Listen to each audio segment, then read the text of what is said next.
wabarakatuh. Sahabat Gelora, kita lanjutkan kembali diskusi kita pada pagi hari ini. Pemaparan yang kedua adalah dari Mas Barit. Kalau saya kenal Mas Barit ini dulu di kampus ya, kita sering sering ngobrol di, namanya apa Mas Barit ya? Di warteg ya. Jadi di warteg, ya walaupun saya mungkin dulu masih ikut kucing-kucingan ya Mas Barit ya. Ya alhamdulillah, tetapi kemudian proses demi proses kita bisa ya menyambung silaturahmi terus lah. Kemudian kita ajak diskusi, suatu saat nanti juga akan kita ajak diskusi yang lain lagi gitu ya. Pada siang hari ini Mas Berita akan memaparkan atau mengkritisi dari buku Gelombang Ketiga Anies Mata ini. Kepada beliau, monggo nanti secara bebas saja untuk menyampaikannya dan kita lebih mendalam lagi nantinya. Monggo. Bismillahirrahmanirrahim. Assalamualaikum warahmatullahi wabarakatuh. Boleh juga saya panggil sahabat Gelora ya. Buat teman-teman sahabat Gelora dan juga ibu bapak sekalian yang berada di sini maupun teman-teman sekalian yang menonton acara ini di Facebook maupun IG. Alhamdulillah bisa bertemu di acara di hari Minggu ini. Ketika saya diminta Mas Purwoko untuk membaca buku Gelombang Ketiga, di PDF sudah ada ya di Google, saya langsung cari juga malam itu sebelum dikirim Mas Purwoko langsung tak cari buku Gelombang Ketiga.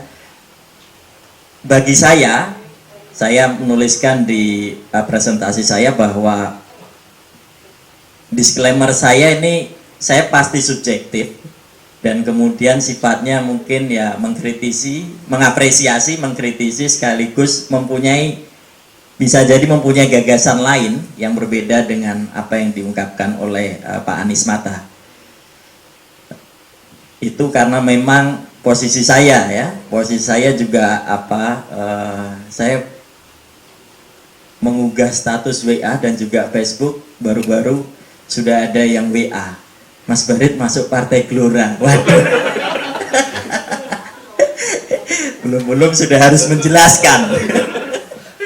Nah, dulu ikut Garbi, diskusi Garbi, ada lagi yang datang ke saya, Mas Barit, saya mau ikut Garbi. Waduh. Tapi ya, saya kira ini mungkin bagian dari kelanjutan dan pada saat di Garbi juga saya menceritakan bahwa ya dalam konteks politik pasti ini adalah satu transformasi dari Garbi ke Gelora dan itu menurut saya sah saja dan tidak ada masalah terkait itu.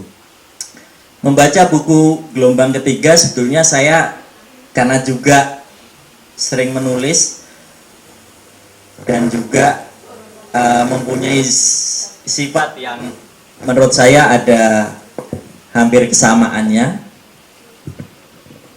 Saya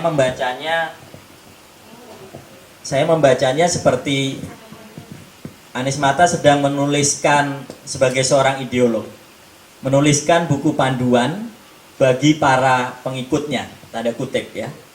Jadi saya membaca buku itu seperti membaca buku panduan ideologi sebuah organisasi yang kemudian menjadi Partai Gelora. Tapi saya tidak tahu itu kan selesainya 2014, berarti Pak Anies masih di PKS. Hanya membaca buku itu dan kemudian membaca melihat YouTube pertanyaan dari Detik, ini kok jadi antara 2014 itu semacam sudah men-setting bahwa akan ada satu partai baru begitu. Saya membacanya begitu. Jadi tadi seperti yang diutarakan Mas Arief, gelombang pertama bicara menjadi Indonesia karena kita dari kerajaan kemudian menjadi republik dan itu betul-betul baru. Kemudian di gelombang kedua bicara tentang nation state yang sudah modern. Di situ ada pertentangan antara orde lama, orde baru dan kemudian orde reformasi. Dan gelombang ketiga masih dalam reformasi, tapi kita harus punya kerangka istilahnya itu bicara demokrasi juga bicara kesejahteraan.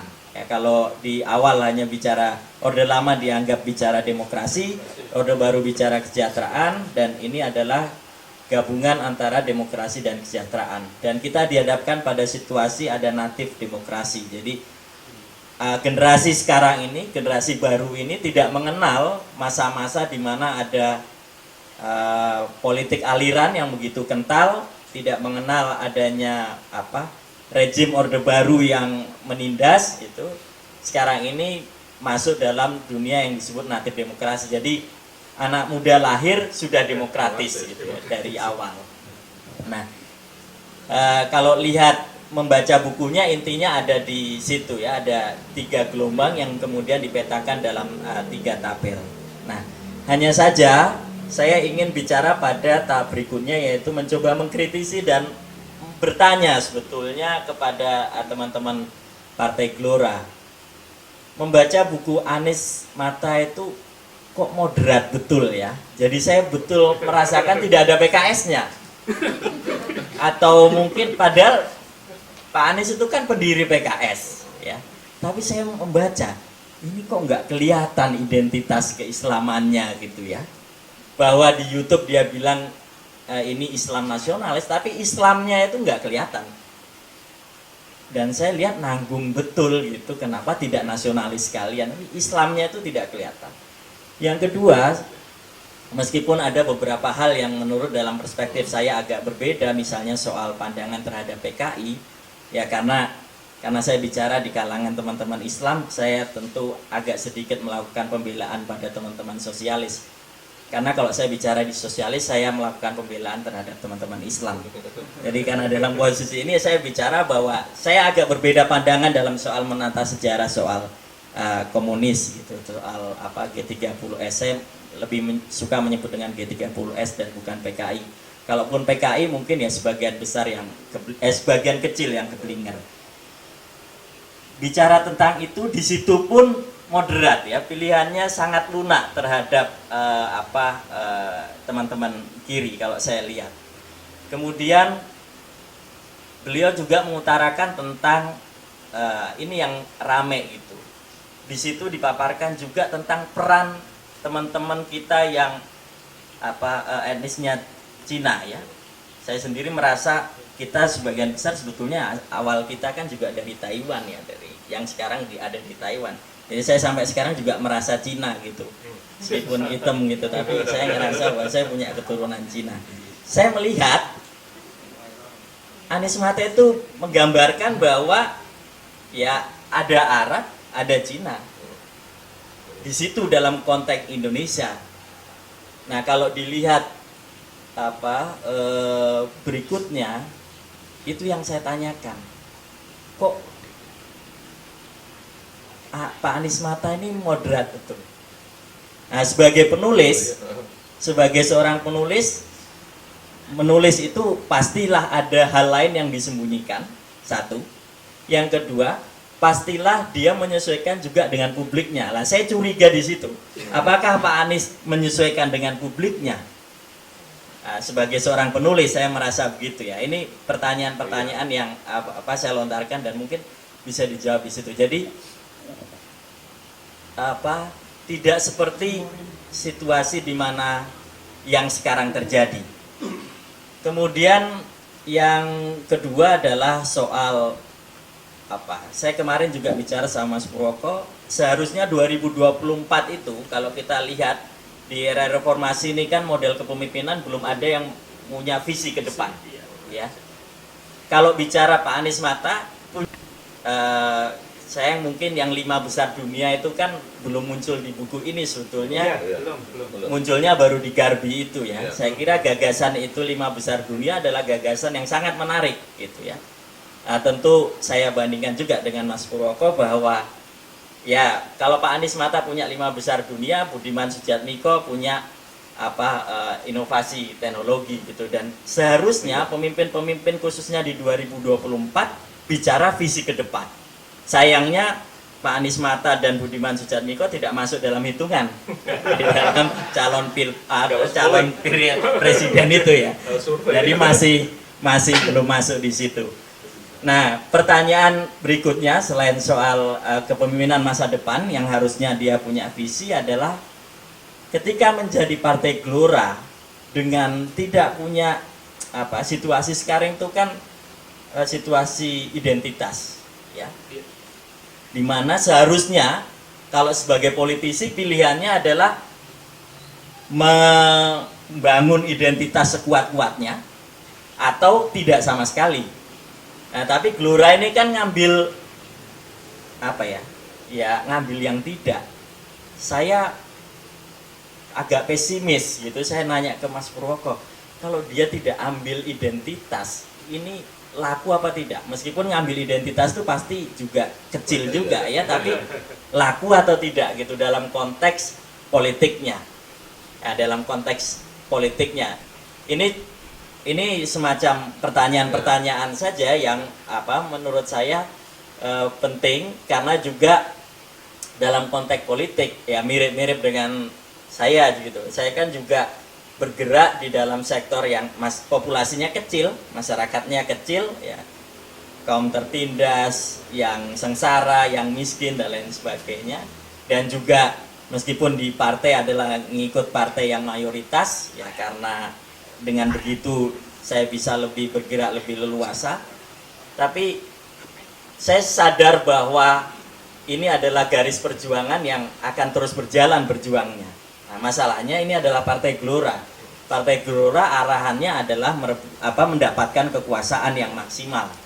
Nah, dengan pilihan semacam ini, seberapa besar kemampuan mendapatkan yang maksimal.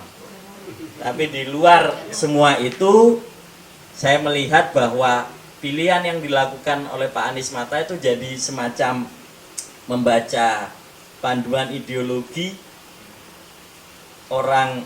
Sebetulnya kalau nggak ada embelnya Pak Anies Mata Islam itu ya seperti membaca saya juga kalau nulis begitu itu ya. Saya ngambil sisi ini, ngambil sisi ini, ngambil sisi ini gitu ya, sedang memetakan. Nah, masalahnya pemetaannya kan berarti ada basic religiusnya, pengetahuan, dan satunya teknologi. Seharusnya saya kagum dengan Bung Karno ya, tapi saya lebih banyak mengkritisi. Tapi satu hal yang bisa diambil oleh Bung Karno, dia bisa memetakan apa yang disebut dengan marhen. Marhen itu pilihan tengah. Jadi kalau di Marxian itu proletar, kemudian versus borjuis, dia ngambil Indonesia itu nggak proletar, nggak borjuis, marhen, dia punya alat produksi tapi kecil. Nah, Anies Mata ingin mengambil itu. Nah, kalau Soekarno sudah terbukti dengan marhen PNI besar, kemudian PDI besar. Anies Mata ngambil ini, Islam nasionalis. Sebetulnya agak mirip ya, nasakomnya Bung Karno itu nasionalis, agama, dan komunis. Nah, kalau ini religiusitas, pengetahuan, dan teknologi ini mau semacam dibangunnya untuk menemukan identitas keindonesiaan. Karena kritik Pak Anies adalah Islam di kita yang sekarang berlangsung belum Islam yang membaca populasi, tetapi Islam yang memperjuangkan dirinya. Ya. Jadi bukan membaca populasi, tapi Islam yang memperjuangkan dirinya. Saya sendiri menganggap sebetulnya tidak masalah Islam memperjuangkan dirinya. Saya itu setuju-setuju aja orang memperjuangkan syariat Islam. Sama setujunya dengan saya bilang bahwa orang memperjuangkan syariat komunis gitu ya. Silahkan saja memperjuangkan itu sejauh tidak melakukan tindakan kekerasan. Tetapi ini pilihannya berbeda kayaknya. Hanya yang bisa menjawab ini ya zaman, kemudian pengurus-pengurus Partai Gelora. Terima kasih, itu mungkin sebagai pengantar. Iya, sahabat Gelora, ini pendalamannya cukup tajam ya. Karena dari proses sejarah itu kita juga mengenal sejarah di Indonesia gitu ya.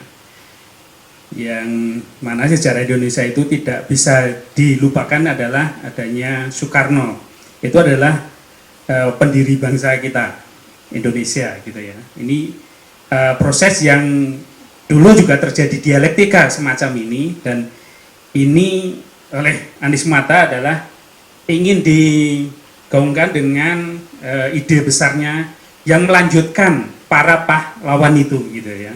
Artinya para pendiri bangsa itu sudah mengantarkan Indonesia menjadi Indonesia modern, maka sebagai generasi muda kita ini kita harus mempunyai narasi yang melanjutkan dari apa yang dinarasikan oleh para pendiri bangsa ini. Inilah yang sebenarnya gagasan Anies Mata ini arahnya ke sana. Hanya memang ini perlu pendalaman-pendalaman lagi dalam konteks kita mungkin bernegara gitu ya, atau mungkin dalam sosial kehidupan kita, sosial budaya kita, dan yang lebih penting adalah menempatkan gitu ya generasi-generasi muda ini adalah sebagai penerus dari ide besar ini.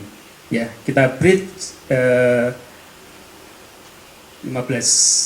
menit lagi.